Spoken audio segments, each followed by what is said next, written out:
pera. Dati po, may din po ako sa pera doon. Pero nagbago na ang isip ko noon.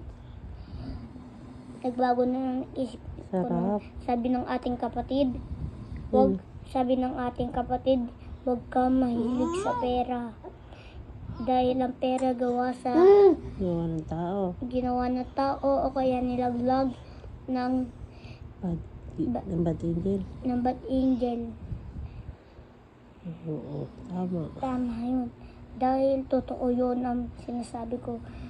Ang mga pera gawa lang sa mga tao o kaya gawa yun sa bad angel o kaya gawa sa David. Kaya nga maglagi kayo magsimba kahit walang simba. Magdasal din kayo kung wala kayong, kung hindi nyo kayong pumunta doon, magdasal na lang kayo. Huwag kayong sasamba sa mga Diyos-Diyosan. Hindi yun totoo, gawa lang yun ng mga tao. Dahil po doon, pag sumamba po kayo sa Diyos-Diyosan, kahoy lang po yun, gawa yun ng mga tao. Dapat po, isa lang ang ating Diyos. Isa lang ang ating Diyos. Walang iibang Diyos kung hindi ang Panginoon, ang ating kapatid. Tama? Kapatid na yun. Kapatid ba yan?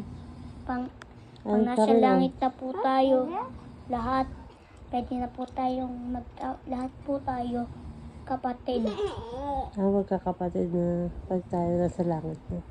Kung yan naman, hindi na kita anak, kapatid na gano'n. Gano'n yan? Hindi, wala. Hindi tayo magkakakalala. Pag napunta, paano mo nalaman yun? Dahil doon, dahil Aray close ako na close ako sa Diyos. Lahat yun, nasa Diyos. Gano'n pala yan?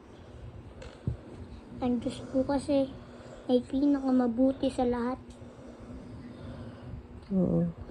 Dahil po doon, ang Panginoon dapat ang sinasamba lang, hindi po Diyos-Diyosan. Panginoon lang. Ang Panginoon lang, ang iisang Diyos sa buong mundo. Yan po ang tamang sagot. Okay. Na hindi